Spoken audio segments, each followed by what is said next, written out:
10 curiosidades sobre vampiros de verdade. Parte 1. Se uma figura parecida com o Drácula esvoaçasse sua capa pelas ruas de Lama grega ou Sérvia a qualquer momento entre 1650 e 1930, havia apenas uma razão para ter medo dele. Ele parecia poderoso e perigoso, mas suas crueldades e sua sugação de sangue eram muito deste mundo, não do próximo. O modo de agir dos vampiros reais não eram suaves, charmosos ou elegantes. Muitos, nem mesmo, beberam sangue. E ainda assim, eles aterrorizaram os vampiros crentes loucamente, e às vezes, literalmente até a morte. Curiosidade número 1. Os vampiros reais não ligam para os estereótipos fictícios. Por muitos anos, os vampiros foram tão comuns na Grécia quanto na Romênia. Embora assustassem os gregos até morrer, eles eram perfeitamente capazes de andar em plena luz do sol grego. A única hora em que os vampiros eram obrigados a permanecer em seus caixões era entre as horas das vésperas do sábado e o fim da liturgia na manhã de domingo. O que importa no verdadeiro país dos vampiros não é um ambiente físico, mas sagrado.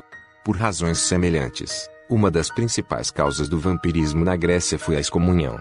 Quanto à comida, um grego, entrevistado no século XX, afirmou nunca ter ouvido falar de um vampiro que bebesse sangue.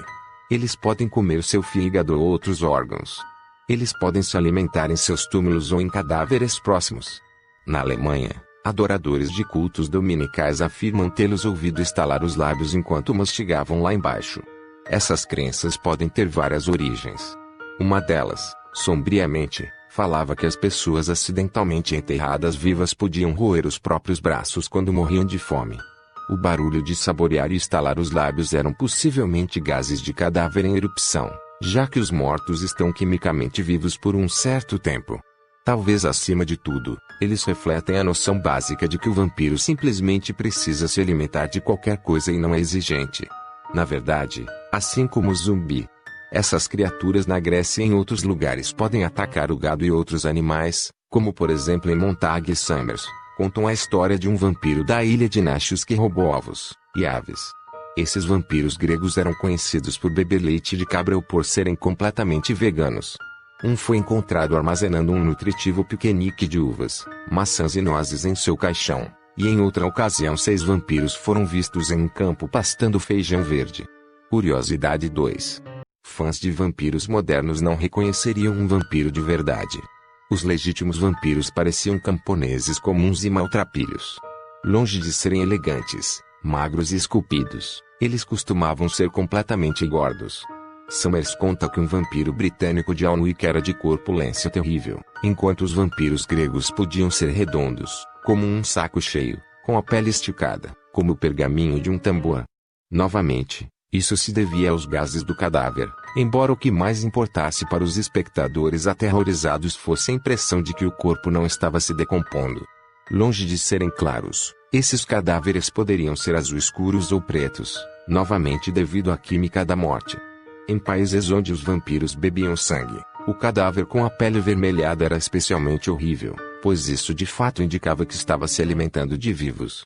Só para tornar sua aparência ainda mais confusa, para aqueles que realmente os temiam, os vampiros podiam assumir quase qualquer forma. Morcegos são muito comuns, mas ouvimos falar de cães, gatos, lebres, porcos, doninhas, pássaros e répteis sinistros. Na queima de um vampiro, qualquer inseto, pássaros ou cobra, correndo para fora da chama era forçado a recuar, pois poderia ser o vampiro tentando escapar em outra forma. Curiosidade 3. O vampiro te coloca na cama. Todas as noites, quando você vai dormir, fica temporariamente paralisado para parar de realizar seus sonhos. Normalmente, você não sabe absolutamente nada sobre isso. Mas aqueles que acordam em uma espécie de estado intermediário podem ficar apavorados por ficarem imóveis e sem palavras. Isso é paralisia do sono. Em seguida, entra no pesadelo. Enquanto você fica deitado indefeso, algo está vindo lentamente do canto do seu quarto em sua direção. Pode assumir várias formas, mas é apavorante. Ele fica na cama, em seu peito. Uma sensação de enorme peso e sufocamento pode então dominá-lo, às vezes combinada com a sensação de que esse demônio está sugando sua vida. Estimando que entre 5 a 20% das pessoas experimentaram paralisia do sono e pesadelo juntas, o estudioso Owen Davis, Cita um soldado que lutou por 13 meses consecutivos, na linha de frente da Coreia. Este homem falou sobre o ocorrido em 1964. Nunca, anteriormente ou depois, eu experimentei o medo daquela noite. Para tornar esse ataque um pouco menos assustador, o cérebro da vítima impõe à entidade um estereótipo social reconhecido. Assim, a paralisia do sono gerou 3 demônios: a bruxa, o vampiro e o abdutor alienígena. Nos países mais científicos e ricos do mundo, as vítimas de paralisia do sono frequentemente ficam surpreendentemente perplexas, solitárias ou incompreendidas. Embora essa situação tenha mudado desde que comecei a pesquisar o assunto há 10 anos. Curiosidade 4. O vampiro assusta até a morte. No inverno de 1731, a vila de Medvegia foi convulsionada por um pânico vampírico épico, centrado na morte de Arno Paoli, 5 anos atrás. Se você tivesse entrado em Medvegia no momento certo, poderia ter visto, e cheirado, 11 cadáveres decapitados brilhando no céu de inverno. Durante esses eventos, pelo menos 2 pessoas morreram de medo.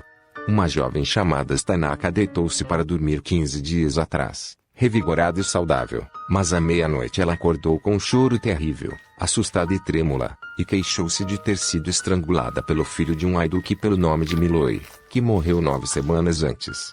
Ela então sentiu muita dor no peito e foi piorando a cada hora, até que morreu no 3º dia.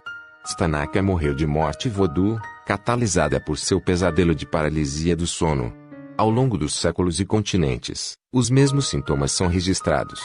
Uma bruxa, vampiro ou fantasma europeu, ou um feiticeiro ancestral, desencadeia um terrível assalto à mente sobre a matéria. A vítima se fecha, perde toda a esperança e morre em 1 a 3 dias. Shelley Adler encontrou algo muito semelhante, no caso dos refugiados na América, cujas mortes repentinas e misteriosas no fim dos anos 70 e 80 inspiraram o Scraven a criar Pesadelo na Rua Elm. Adler também mostrou como tal morte poderia ocorrer no ambiente clínico mais moderno.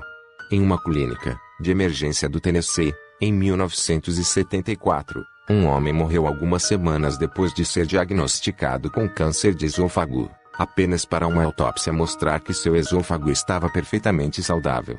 Como todas as vítimas do sobrenatural, ele morreu de crença sombria. Curiosidade 5. Poltergeists de vampiros. Dado o quão aterrorizantes os pesadelos de paralisia do sono podem ser, para os racionalistas modernos, podemos entender a histeria selvagem que eles provocaram no país dos vampiros. Em tais circunstâncias, os ataques de vampiros eram uma explicação tão boa quanto qualquer outra para um fenômeno totalmente desconcertante. Em contraste com a América moderna, lá atrás, se você contasse a todo mundo sobre os ataques noturnos, teria bastante apoio. Porque todo mundo sabia do vampiro, uma espécie de medo elétrico serpenteou pela vila, e logo mais pessoas estavam tendo pesadelos, e todas as pessoas ouvindo falar deles, e então, em alguns casos, esse medo selvagem parece ter envolvido um poltergeist. Levei muitos anos para entender isso, mas eles realmente existem.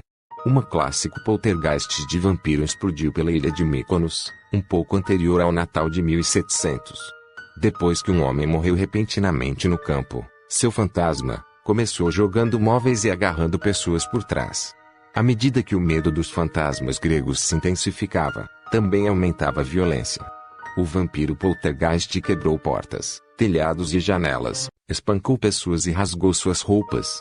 Famílias inteiras fugiram de suas casas para dormir na praça aberta, ou fugiram para o campo.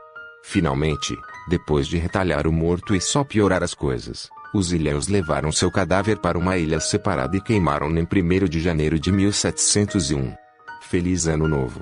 Há evidências muito boas de que o estresse piora os ataques de espíritos. Em Mykonos e em outros lugares, rituais de destruição podem ter acalmado o estresse e, portanto, interrompido os pesadelos ou os ataques de aparições. Nesse caso, somos forçados a admitir que tal comportamento supostamente irracional tinha certa importância para ele. E se você está realmente sendo assediado por um poltergeist, provavelmente é mais racional admitir do que deixar seu lado científico tentar dissuadi-lo.